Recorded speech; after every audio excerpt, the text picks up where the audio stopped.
Alright, so getting a late start this morning. Had to, I was real tired, got in pretty late last night, 10 o'clock last night from another job, and dropping the kids off as well. I have my older two kids from a previous marriage, have them Thursdays and every other weekend, and so I go through that whole visitation thing, dealing with the eggs and things like that. I'm not going to say anything else about that because she's not here to defend herself. Alright, so late start this morning, but guess what happened? We had a one of the apartments units. We had one of my guys hit a water main line. Oh my gosh. Hit the water main line. I'm so glad my guys, remembered what to do when they do hit lines and where to cut off electricity and water. So we were installing cleats for the countertop guy, right? This materials that they're using has to have cleats on the corners so it doesn't sag down. So they don't do the cleats, we do the cleats. So we put these cleats on, right? They can be anywhere from 9 inches to 2 feet, whatever you want to do. You just got to have them in a corner, okay? Well, in those corners, you wouldn't think there was a water main line. But he screwed it in and felt he hit something, screwed it out and seen water coming out. Went to go cut off the water for the apartment that's on the patio. Well, that didn't cut it off. It kept squirting out, and then he went outside. First he went to go look for the maintenance guy, couldn't see him. Then he went outside and cut off the main line, and that cut it off. Well, the sucky part about it is that 4-inch main line supplies 4 units. So 4 units was out of water. So had to get a plumber over there ASAP, got over there within an hour, fixed it within 15 minutes. It was done. I didn't get no damage. I'm gonna show you guys a video when I get there so we can see it. This is the unit where the water damage happened. Let's go check this thing out, man.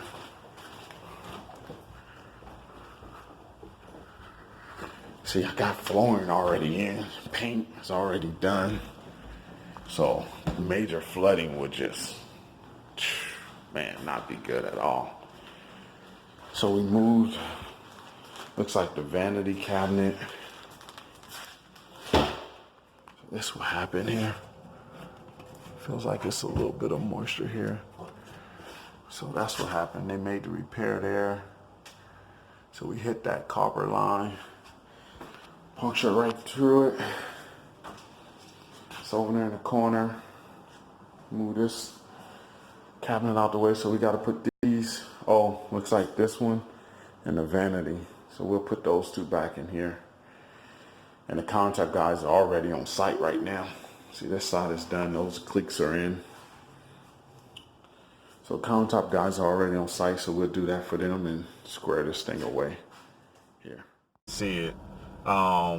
And I still have to do the countertop installation today because countertop guys are coming today. So, and they're doing 3 units today. So I have to get there. I'm already running late. So I have to get there and put back cabinets because we had to take out, I think, 1 cabinet or 2 cabinets, base cabinets, and open up that wall for that plumber to do the repair. But we didn't damage any flooring. We didn't have major flooding, so that was a good thing. Well, the part about this that really a lifesaver here is that you got to be careful when you're doing this, right? I have my guys cut off all the water in the apartment once we're working on it, okay? Like when we're there, we have the toilets on and stuff like that, and then I'll leave the water on. But for the most part, if I got right now I got 4 units in production, I cut off the water to all 3 of them, and then one of them the water will be on during the day, and then before we leave we cut off the water at night. I already had a toilet leak to where I had to do a repair at a bottom unit, a small patch repair, maybe a 12 by 12 or something. 1 foot by 1 foot, not 12 foot by 12 foot, right? So I do a small little water damage, but because of those little things that has happened, now I take the precaution to where I don't even leave on any water, because some of this stuff might just be faulty and really hasn't, the residents that was in the unit prior probably didn't even make a complaint, just dealt with it. And then here I go in there and turn things on. And once I start touching things in these units, I own them. So I turn off the water already. So came, repaired it. That was great. Now we're rocking and rolling. Now I got to get over there, make sure we install that cabinet, and then move forward with that. And then that'll be it right there. That'll be it right there. But I did want to touch with you guys on some stuff here. How, I get calls a lot about how do I grow my construction company. One of the things I do to grow my work, and as you guys know, I'm starting almost back from scratch. I'm touching a lot more than I was, a year ago. Okay, I'm touching a lot more. I'm involved. I'm hitting the field. I don't have the luxury of being in the office, working on more jobs and doing the things I need to do, like a true owner would. I'm more like in the process of being a working owner. Okay, I work all the time, but I work quite a bit than I'm used to working. It's fine. I got some backtracking because of the family health issues. So I'm back. I'm getting back on this horse and running this thing out. So the way I grow the construction business is I link on to a customer or two, and it's usually just one customer that I'll find that I can expand on. Okay, basically, so let's say you're doing work with 4 or 5 GCs as a sub, right? You're not working as a GC, right? So as a sub, you work for these GCs. Well, you find out what market that GC is in, okay? What type of work they're doing, right? So let's say you get with a GC and that GC is doing Albertsons, or that GC is doing Targets, or that GC is doing apartments, or that GC is doing commercial buildings, right? Then you find out who is the source, who is that customer of that GC? Is it property management companies? They're doing commercial buildings and parking lots and stuff, and you're getting some of this work. Then you find either you can now contact the property management companies, which is work. Okay, you got to show up like they show up. Okay, you can either contact the property management companies, figure out their process, what they do, kind of mimic that in your own way somewhat, and then approach them for that work. Or you can find other GCs that's in that line of work by Googling, by asking them who are their competitors, talking to a superintendent, project manager, who have you worked for before. They'll give you company names that they worked for before. Usually the people that's in that industry stay within that industry. So you just got to just source around. Be resourceful. Ask them, hey man, where'd you work at before? Just regular conversation and talking to the project manager, superintendents, the foremans, the laborers, whoever you come in contact with this GC company. You hit them up. You find out. Then when you find out these other companies, you hit those companies up. You say, hey, I'm doing work for such and such company. I have multiple jobs under my belt. I've been doing this for so long. What jobs do you have that I can possibly look at or get on with? Okay, and you're going to have to call them constantly. Okay, this is not just a one-time call. This is not just a one-time move. It's a constant call here. This is a constant follow-up, constant email. You got to look good. You got to talk, excellent, like you know what you're talking about. But that's what you do. You grow within that market and you reach other GCs that's doing similar work, similar to the Walmart story that I gave a year ago, a year and a half ago, where I took it from us doing one Walmart to I think 15 or 17 Walmarts, right? I said 11, I think, in the title, but it wound up being, or I said 15 in the title, wound up saying 11 and going up from there, whatever. But that's what I did. I found out who were the other approved vendors for Walmart. I mean, approved general contractors for Walmart, because you have to be approved general contractor. And then I made contact with them, and then I sent them emails, constantly followed up. You know, one guy just wanted numbers from me. I gave him the numbers, even though I wasn't getting jobs. And then opportunity came, and he gave it to me. Another contractor working for Walmart, called him, and he needed numbers right then, like within an hour. And I put numbers down, gave it to him, bumped them up a little bit, and I was pretty confident in my numbers, sent it off to him. They got the job, he gave me that job, and then 5 other Walmarts. Crazy. And Sam Clubs, right? So that's what you do.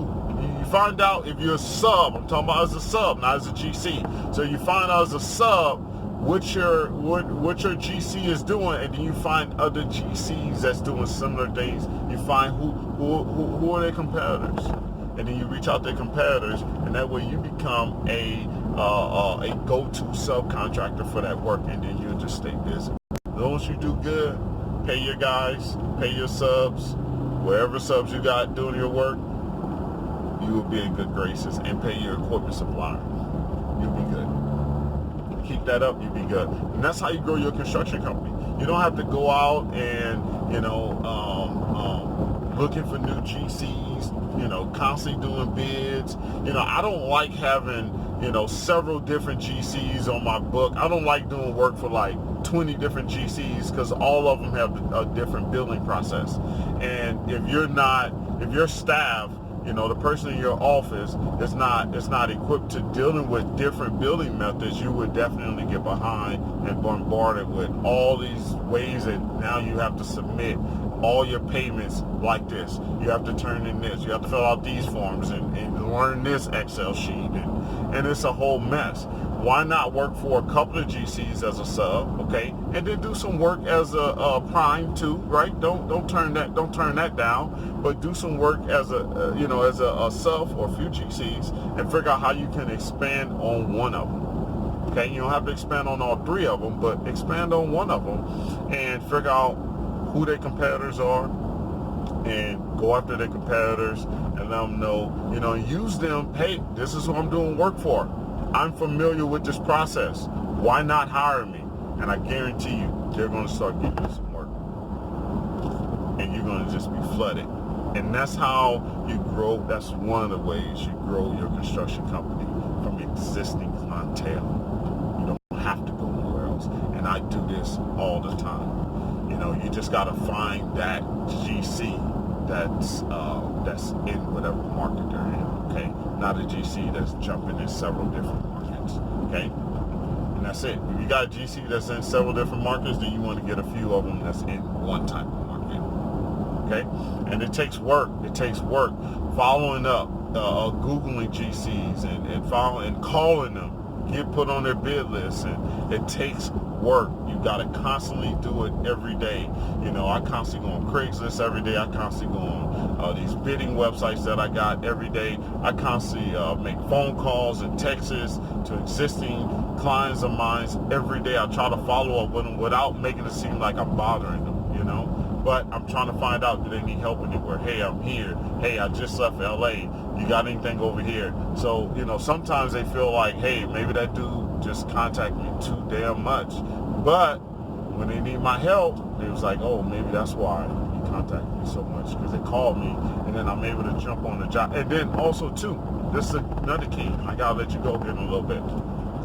Another key is this: once you get on with a GC, or once you're working to get on with a GC, the main thing is waiting for the time to get on. So usually they have you get on because they need you at the last minute. Take the opportunity. Do whatever you can do to take that last minute opportunity and make it happen. And that's how you get on, because whoever else they've been using, but they can't come through, or their price is too high and they need you to come through. I don't care if you even not losing. I don't care if you're not making enough like you should, like you think you should. Take the job and do it and rock with it, and I guarantee you're going to get more of it. I guarantee you're going to get more of it. Alright, so I'm going to let you go with that. You got any comments to that? Let me know. Let me know how you feel about what I just talked about. And then if you feel someone else needs to hear this, share it. Send it to them. And don't forget to like. Yeah, take that finger and like that button. All right, I'll catch you later, my construction entrepreneurs. Remember, hustle hard, then hustle harder. Catch you on the